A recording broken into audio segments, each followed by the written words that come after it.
ఆస్ట్రేలియాల మధ్య టీడీపీ నేత జాకిర్ అంతిమయాత్ర పాడెమోసిన మంత్రి నారాయణ నెల్లూరు నగరంలో విలక్షణ నేతలు కోల్పోయిన వార్త నగరాన్ని విషాదంలో నింపింది.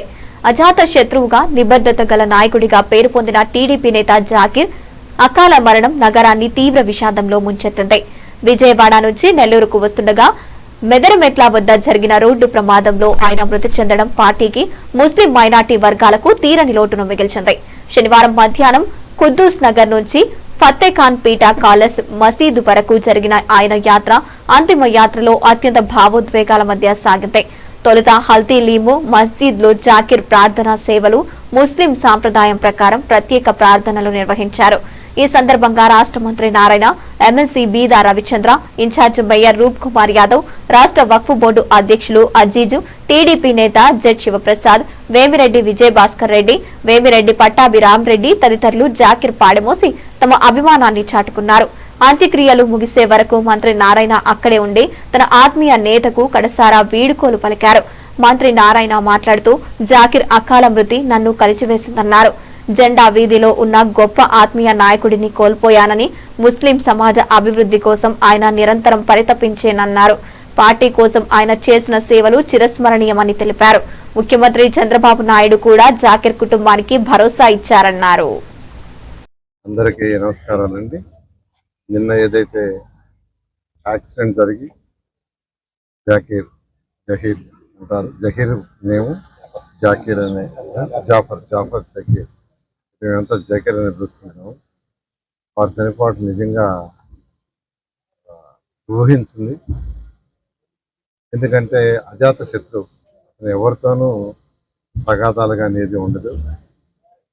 ప్రజల కోసం, సమాజం కోసం కష్టపడే వ్యక్తి. ఎప్పుడు నాతో వచ్చి మాట్లాడినా డెవలప్మెంట్ గురించి మాట్లాడేవాడు కానీ వేరే విషయాలు ఏమి మాట్లాడేవాడు కాదు. అటువంటి వ్యక్తి యాక్చువల్గా చనిపోవటం అటు తెలుగుదేశం పార్టీకి, అదేవిధంగా ముస్లిం యొక్క సమాజానికి కూడా ఎంతో తీరని లోటు. నేను గౌరవమైన ముఖ్యమంత్రి గారికి చెప్పడం, వెంటనే వారు ఫోన్ చేసి వాళ్ళ బ్రదర్, వాళ్ళ కుటుంబ సభ్యులతో నేను మాట్లాడటం కూడా జరిగింది. యొక్క జాకిర్ యొక్క ఆత్మకు శాంతి పొందాలని కోరుకుంటున్నాను. ఈరోజు నిజంగా అంటే ఈరోజు వేల మంది యాక్చువల్గా దీనికి వచ్చారు, ఒకరిద్దరు కాదు. నేను కూడా ఎక్స్పెక్ట్ చేయాలని నిజం చెప్తున్నాను. వేల మంది ఇంతమంది వచ్చారంటే కారణం ఏంటంటే అతను మిగతా వాళ్ళందరితో ఎలా ప్రవర్తిస్తున్నాడు, ఎలా ఉన్నాడు అనే దానికి ఒక నిదర్శనం. ఇటువంటి నాయకులు పోవటం నిజంగా చాలా బాధాకరంగా ఉంది. ఏదేమైనప్పటికీ వారి కుటుంబానికి అటు తెలుగుదేశం పార్టీ అంతగా ఖచ్చితంగా సపోర్ట్గా ఉంటామని తెలియజేస్తూ మరొకసారి అతని ఆత్మశాంతి కోరాలని కోరుతున్నాను. అందరికీ నమస్కారం. ఈరోజు జాఫర్ షరీఫ్ జాకీర్ వాళ్ళ కుటుంబానికే కాదు, తెలుగుదేశం పార్టీకే కాదు, యావత్ ముస్లిం సమాజానికి ఒక తీరని లోటు. 25 సంవత్సరాల నుంచి, తన వయసు ఇప్పుడు 50, 25 సంవత్సరాల నుంచి ప్రతిరోజు సగం భాగం తమ జీవితం మొత్తం కమ్యూనిటీ కోసం, అది కావాలి, స్కూల్స్ కావాలి, ఇంకోటి కావాలి, ఇంకోటి కావాలని ఎప్పుడు కమ్యూనిటీ కోసం పాటుపడిన అతను. తెలుగుదేశం పార్టీకి కానీ చాలా ఒక సంకల్పంతో పార్టీ గెలవాలి అని పనిచేసిన వ్యక్తి. గతంలో కానీ కార్పొరేటర్గా తుడిలో తప్పింది, లేకపోతే ఈరోజు కార్పొరేటర్ అయి మనకు ఒక డిప్యూటీ మేయర్గా ఉండుండేవాడు.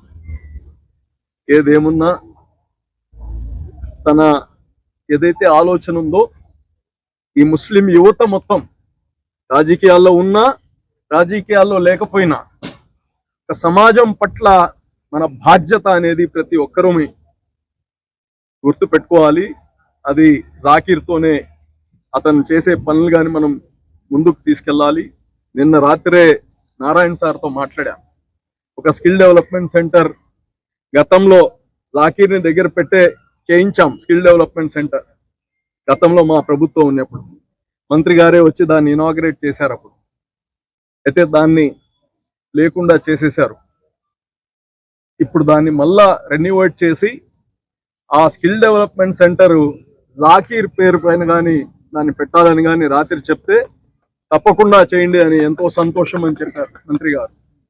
అలాగనే వాళ్ళ కుటుంబానికి భగవంతుడు ధైర్యాన్ని ఇవ్వాలి. ఎందుకంటే చిన్న బిడ్డ, ఒకే ఒక అబ్బాయి 10వ క్లాస్ చదువుతున్నాడు. వాళ్ళ కుటుంబానికి కానీ వాళ్ళ అన్న తర్వాత ఇతనే మొత్తం కార్యాచరణలన్నీ చూసుకునేది. అందుకోసం ప్రతి ఒక్కరం కానీ ఆయన ఆత్మశాంతి ఉండాలి, అతనికి భగవంతుడు అల్లా స్వర్గం ఇవ్వాలని కానీ కోరుకుంటూ, మరి ఈరోజు అందరూ, ఎప్పుడు నేనైతే చూడలేదు ఇంతమంది రాజకీయ నాయకులు, మంత్రులు, ఎమ్మెల్సీలు అక్కడి నుంచి ఇక్కడ దాకా వచ్చారంటే జాకీర్ పెద్ద పదవుల్లో లేడు, ఒక ప్రేమ, అభిమానం. ఇంతమంది ఇక్కడికి వచ్చారంటే అదే. సో భగవంతుడు అల్లా అతనికి స్వర్గం ప్రసాదించాలని కోరుకుంటున్నాను. తెలుగుదేశం ప్రభుత్వం ఏం చేస్తే బాగుంటుంది, తెలుగుదేశం ప్రభుత్వం ఈ స్కీముల్లో ఈ మార్పులు చేయాలి, లేకపోతే నారాయణ సార్కి చెప్పండి ఈ పనులు చేయించండి నగరంలో. ఎప్పుడు కలిసినా తన సొంతానికి ఏ రోజు కూడా ఒక్క పని, ఈ 25 సంవత్సరాలు ఆయన వేరే పార్టీలు ఉన్నా, తెలుగుదేశం పార్టీ గతంలో అధికారంలో ఉండింది, మళ్ళీ ప్రతిపక్షం, మళ్ళీ అధికారంలోకి వచ్చాం. ఈ 1.5 సంవత్సర కాలంలో కూడా వ్యక్తిగతంగా ఒక్క పని మీద మాతో మాట్లాడింది లేదు జాకీర్. కరెక్ట్గా 4 రోజుల క్రితం మాట్లాడాలి మీతో, అజీజ్ భాయ్తో, అంటే 16 దాకా సంక్రాంతి దీంట్లో ఉండవు నెల్లూరులో, 17వ తారీఖు కలుసుకుందాం అని చెప్పి వచ్చి మాట్లాడిపోయాడు. కానీ దురదృష్టం ఈరోజు ఆయనకి వీడ్కోలు ఇక్కడి నుంచి పలకడం, రాత్రి నిన్న జరిగిన సంఘటన అప్పటి నుంచి 10 సార్లు అనుకున్నాం. ఏంది యాదృచ్ఛికంగా 17వ తారీఖు కలుద్దాం అనుకున్నాం, 17వ తారీఖు జాకీర్కి వీడ్కోలు పలుకుతున్నామని. వారి లోటు కేవలం తెలుగుదేశం పార్టీకో మంత్రి గారికో కాదు, అజీజ్ భాయ్తో నాతో ఎప్పుడు అభివృద్ధి కార్యక్రమాల గురించి మాట్లాడుతుండేవాడు. తప్పకుండా నారాయణ సార్ నిన్నటి రోజున జాకీర్ కుటుంబం గురించి ముఖ్యమంత్రి గారి దృష్టికి తీసుకెళ్లడం, వెంటనే ముఖ్యమంత్రి గారు కూడా కుటుంబ సభ్యులతో వారు పరామర్శ చేయడం, తప్పకుండా ఏ ఆశయాలు ఏ భావాలతో అయితే జాకీర్ పనిచేశాడో వారి ఆలోచనలకు తగ్గట్టుగా అభివృద్ధికి, అదేవిధంగా వారి సంక్షేమానికి పెద్దలు మంత్రి నారాయణ సారు, అబ్దుల్ అజీజ్ గారు, మేయర్గా ఉన్నటువంటి రూప్ కుమార్ గారు, మేము అందరం కూడా దానికి కృషి చేస్తామని చెప్పి తెలియజేస్తూ, వారి కుటుంబానికి పార్టీ అందరం వ్యక్తిగతంగా కూడా అండగా ఉంటామని, జాకీర్కి అల్లా స్వర్గాన్ని ప్రసాదించాలని చెప్పి కోరుకుంటున్నాను. అందరికీ నమస్కారం. తెలుగుదేశం పార్టీ నాయకులు, నా చిరకాల స్నేహితుడు మొహమ్మద్ జాఫర్ షరీఫ్ నిన్నటి రోజున రోడ్డు ప్రమాదంలో మరణించడం జరిగింది. ఈరోజు వారి అంత్యక్రియలు నెల్లూరు నగరంలోని కలాన్ మసీదులో ఈరోజు ఇక్కడ పూర్తి చేయడం జరిగింది. నిజంగా చాలా బాధాకరం. మంచి మిత్రుడిని కోల్పోయాం. తెలుగుదేశం పార్టీ మంచి నాయకుడిని కోల్పోయింది. ముస్లిం సమాజం తమ సమాజం కోసం పనిచేసే ఒక మంచి వ్యక్తిని కోల్పోయింది. జాఫర్ షరీఫ్ కుటుంబానికి ఆ అల్లా ఆశీస్సులు ఉండాలని చెప్పి, ఆ అల్లా దయతో వారు తిరిగి త్వరగా కోలుకొని ఉన్నత స్థితికి, సాధారణ స్థితికి రావాలని చెప్పి మనస్ఫూర్తిగా